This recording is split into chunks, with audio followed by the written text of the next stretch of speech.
यहाँ पर मूवी के स्टार्ट में हम कुछ चोरों को देखते हैं जो कि दो एक्स को चुराने की कोशिश करते हैं। मूवी शुरू होती है और जो कि हमें एक जनरल और उसकी मलिका की लव स्टोरी के बारे में बताती है। वैसे तो हम देखते हैं कि ये नॉर्मल लव स्टोरी है जहाँ पर दोनों को मार दिया जाता है, लेकिन इस स्टोरी की सबसे बड़ी मिस्ट्री है 3 गोल्डन एग्स। पता चलता है कि शादी वाले दिन उस जनरल ने मलिका को 3 गोल्डन एग्स दिए थे, यहाँ पर जिनकी कीमत का अंदाजा लगाना बहुत मुश्किल है। सालों तक लगता था कि ये बस अफवाह है, लेकिन फिर कुछ टाइम के बाद लोगों ने 2 एग्स को ढूंढ लिया था, लेकिन तीसरा एग कहाँ है ये अभी भी एक मिस्ट्री है। लेकिन उन 2 एग्स में से एक एग को मार्केट में बेच दिया गया और दूसरा एक म्यूजियम में है। आगे हम एक आदमी को नकली गोल्डन एग बनाते हुए देखते हैं और फिर नेक्स्ट सीन में हम देखते हैं कि एफबीआई की टीम म्यूजियम में आई है जहां वो गोल्डन एग रखा हुआ है और उन्हें एफबीआई की टीम को लीड कर रहे होते हैं 2 ऑफिसर। यहाँ पर हम जॉन और उनकी पार्टनर को देखते हैं और यहाँ पर उनकी पार्टनर म्यूजियम के मैनेजर को फौरन म्यूजियम खाली करने का कहती है, क्योंकि उन लोगों की इंफॉर्मेशन के मुताबिक चोर उस एग को यहाँ से चुराने वाला है जो कि इस म्यूजियम में रखा हुआ है। जॉन यहाँ पर उस एग को चेक करता है और कहता है कि चोर अपना काम कर चुका है और ये एग नकली है। मैनेजर उसकी बात पर बिल्कुल यकीन नहीं करता और हंसते हुए उसकी बात को टाल देता है और तभी वहाँ से जॉन एक बच्चे से कोल्ड ड्रिंक लेकर उस एग पर गिरा देता है। जैसे हम देखते हैं जैसे ही कोल्ड ड्रिंक गिरती है वो पिघलना शुरू कर देता है।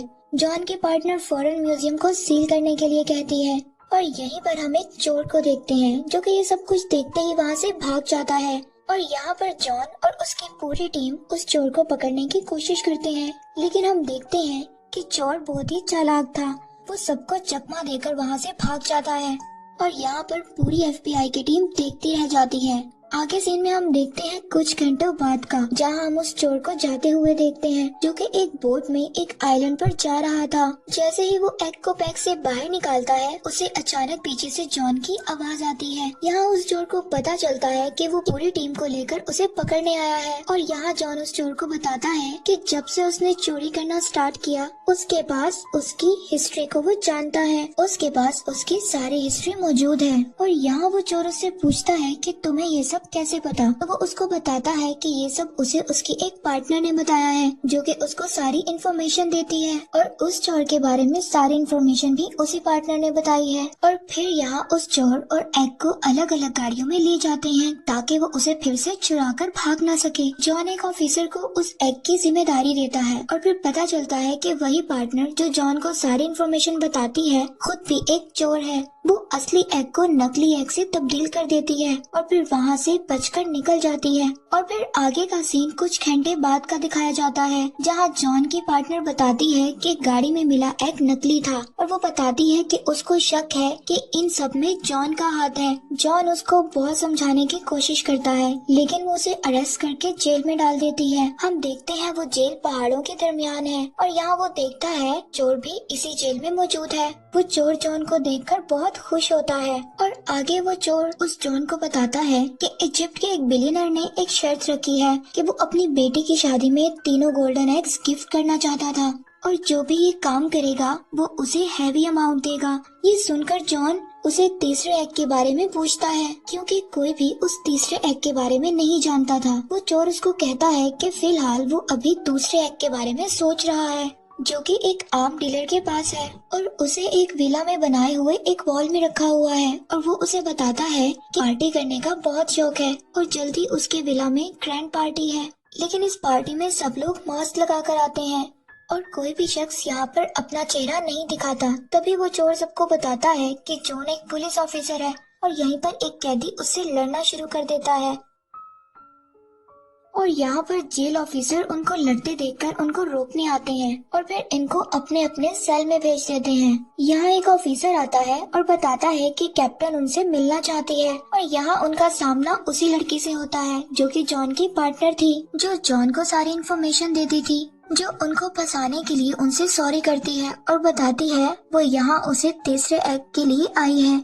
जिसका पता सिर्फ वो चोर जानता है। जो उसे एक ऑफर देती है कि अगर वो उसे तीसरे एक्ट तक ले जाए तो वो उसे जेल से निकाल सकती है और साथ ही 10% का शेयर देने का भी बोलती है। लेकिन वो चोर उनको मना कर देता है और पेशअप उनको वहीं छोड़कर चली जाती है। आगे जॉन उस चोर को बताता है कि वो उसे पकड़कर खुद को बेगुनाह साबित करना चाहता है और वो उससे कहता है कि अगर तुम मेरा साथ दो तो दोनों का मकसद पूरा हो सकता है। रात को जॉन उस चोर को उस पार्टी के बारे में याद दिलाता है और उन्हें यहाँ से निकलने के लिए जल्दी कुछ प्लान करना होगा। अगले ही दिन वो चोर जॉन को प्लान के बारे में बताता है, जो कि एक सिंपल सा प्रोसेस है। पहले तो वहाँ वो एक छोटा सा ब्लास्ट करते हैं जिससे हर तरफ धुआं हो जाता है। फिर वो मेन गेट तक आते हैं जहाँ पर उनके पास एक कार्ड था। ये कार्ड वो चोर उस वक्त चुराता है जब जॉन की लड़ाई के बाद ऑफिसर उन्हें वापस ले जा रहे थे और नेक्स्ट सीन में जेल की दीवार तोड़कर उनके हेलीकॉप्टर तक पहुँचना था। और यहाँ पर कुछ ऑफिसर उनको पकड़ने की कोशिश करते हैं और बहुत रोकते हैं और यहाँ जॉन की जान भी जाने लगती है, मगर वो बच जाता है। लेकिन फाइनली वो हेलीकॉप्टर लेकर वहाँ से निकल जाते हैं। आगे हम देखते हैं बिशप को, जो कि FBI एजेंट ऑफिसर के साथ बैठी होती है, जहाँ वो कंप्यूटर को यूज करके अपने सारे रिकॉर्ड्स को डिलीट कर देती है और फिर वो FBI की एजेंट को जॉन और उस चोर के भागने की खबर देती है और साथ ही बताती है कि वो रात को डीलर की पार्टी में आने वाले हैं। इधर वो चोर अपने फ्रेंड के प्लान से उस डीलर की पार्टी में निकल जाते हैं। यहाँ पर चोर जॉन को अपना प्लान बताता है कि हमें उस डीलर के गार्ड्स और कैमरामैन से बचते हुए उस वॉल तक पहुँचना होगा, जो कि ऐसी टेक्नोलॉजी से बनाया गया है जो सिर्फ उस डीलर की आवाज और शक्ल देखकर खुलता है। और फिर वो बताता है कि उस वॉल के डोर पर एक सीक्रेट पासवर्ड भी है, जिसके लिए उन्हें उसका फोन और थंबप्रिंट भी चुराना होगा। आगे का सीन पार्टी का है, जहां हम देखते हैं वो दोनों पार्टी में किसी भी तरह आ जाते हैं। वो चोर जॉन को कहता है कि तुम मोबाइल चुराना और मैं किसी भी तरह थंबप्रिंट का इंतजाम करता हूँ। तभी वहाँ जॉन को बिशप दिखाई देती है। चोर इसको मना करता है कि वो उससे मिलने नहीं जाए, मगर जॉन उसको डांस ऑफर करता है ताकि वो डीलर जेलस फील करे और इधर आ जाए और फिर ये उसका फोन चुरा ले। और होता यही है और जॉन चालाकी से उसका फोन चुरा लेता है और पता चलता है कि वो चोर भी उसका थंबप्रिंट लेने में कामयाब हो गया था। फिर वो गार्ड से बचते हुए उस डीलर के बेडरूम में आते हैं और उसके फोन और थंबप्रिंट की मदद से उस डोर को खोल लेते हैं। इससे पहले वो अंदर आ जाए उन्हें पकड़ने FBI की एजेंट आ जाती है, लेकिन जॉन उस FBI की एजेंट को धक्का देकर उस चोर के साथ अंदर चला जाता है। यहाँ उन्हें वो एग दिखाई देता है और साथ ही बिशप भी दिखाई देती है, जो कि पहले ही वहाँ मौजूद थी। फिर उनके बीच एक लड़ाई शुरू होती है, जहाँ ये दोनों बिशप का मुकाबला नहीं कर सकते। वो इन्हें पकड़ लेती है। तभी वो डीलर अपने गार्ड्स के साथ आ जाता है और फिर यहाँ पता चलता है कि बिशप उसके साथ मिलकर काम कर रही थी और ये सब उनका प्लान था उन्हें यहाँ पर लाने का। अब वो इन्हें एक सीक्रेट जगह ले जाते हैं और यहाँ बिशप उस चोर से कहती है कि अगर वो उसे तीसरे एक्ट की लोकेशन बताएगा तो वो उनको छोड़ देगी और अगर वो तीसरे एक्ट की लोकेशन नहीं बताएगा तो वो जॉन को टॉर्चर करेगी। यहाँ बिशप जॉन को करंट लगाती है और दोनों उसको बहुत टॉर्चर करते हैं। ये देखकर वो चोर उसको तीसरे एक्ट की लोकेशन का बता देता है और वो बताता है जो कि एक सहरा में है। यहाँ बिशप सेलिब्रेट करने के लिए डीलर को शैंपियन पिलाती है, जिससे वो पीकर गिर जाता है और यहाँ पता चलता है कि बिशप ने उसे भी डबल क्रॉस किया है और वो यहाँ से डीलर का एग भी लेकर चली जाती है और थोड़ी ही देर बाद उस डीलर को होश आ जाता है और उसको यहाँ पर सब कुछ धुंधला नजर आने लगता है और वो वहाँ फायरिंग करने लगता है, जिससे जॉन की हथकड़ी खुल जाती है। तभी जॉन उस चोर को अकेला छोड़कर जाने लगता है और कहता है कि तुम्हारी वजह से मुझे टॉर्चर किया गया। तभी वो उसको बताता है कि उसने बिशप को गलत लोकेशन बताई है। ये सुनकर जॉन उसको भी आजाद कर देता है। वो लोग बहुत मुश्किल से वहाँ से बाहर निकलते हैं और देखते हैं कि एक स्टेडियम में है जहाँ पर बुल फाइटिंग होती है। यहाँ वो फंस जाते हैं। एक तरफ डीलर उन पर नीचे से गोलियां चला रहा होता है और ऊपर से बुल उन पर अटैक करती है, लेकिन वो दोनों किसी तरह यहाँ से निकल जाते हैं। अगले सीन में हम उन्हें ट्रेन में देखते हैं, जहाँ जॉन बार बार उसे थर्ड एक्ट के बारे में पूछता है और उस चोर को डराने की भी कोशिश करता है, मगर वो चोर अभी भी कुछ नहीं बताता। अब जॉन उसे इमोशनल करता है और कहता है कि अगर वो उसकी हेल्प करेगा,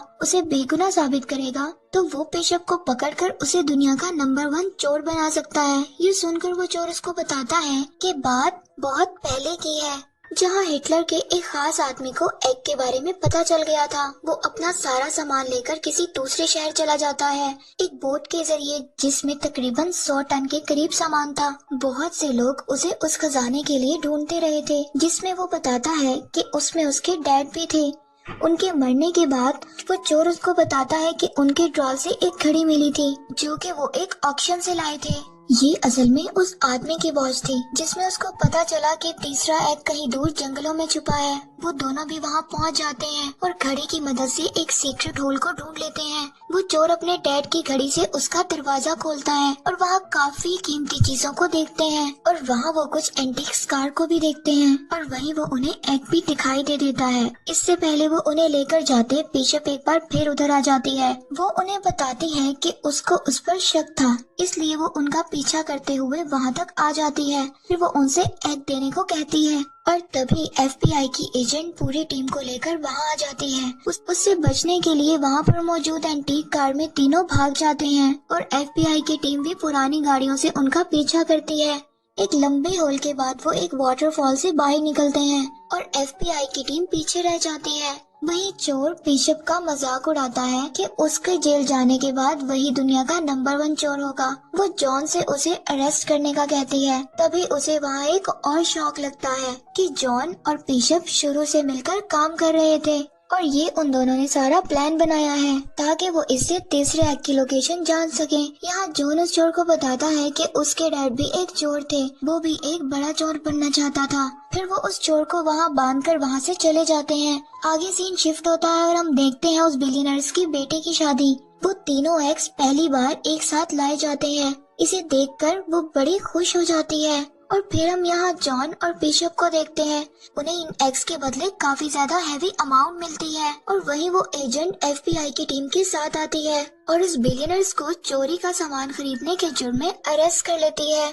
और वो दोनों ये सब कुछ देखकर वहाँ से निकल जाते हैं। आगे हम 6 महीने बाद देखते हैं जॉन और बिशप को एक बोट पर एंजॉय करते हुए। तभी वो चोर उधर आ जाता है और वो दोनों उसे देखकर हैरान हो जाते हैं। वो उनको बताता है कि FBI की टीम ने मुझे अरेस्ट कर लिया था और वो दोबारा मुझे वहाँ जेल भेज रहे थे, मगर मैं वहाँ से भागकर निकल आया और इधर आ गया। आगे वो बताता है कि मैंने उस FBI की एजेंट को हैवी अमाउंट की लोकेशन दे दी है, अब तुम मेरी तरह बिल्कुल खाली हाथ हो। फिर वो उन्हें कहता है कि मेरे पास एक और प्लान है जिस पर तुम्हें मेरे साथ मिलकर काम करना होगा। अगर तुम ऐसा नहीं करते तो वो FBI की एजेंट तुम्हें अरेस्ट कर लेगी। जॉन पहले मना कर देता है, लेकिन फिर दोनों मान जाते हैं और उस एजेंट के आने से पहले वो वहाँ से निकल जाते हैं। आगे हम उन्हें दूसरे शहर में देखते हैं जहाँ वो नई चोरी के लिए तैयारी कर रहे थे, और यहीं पर मूवी एंड हो जाती है।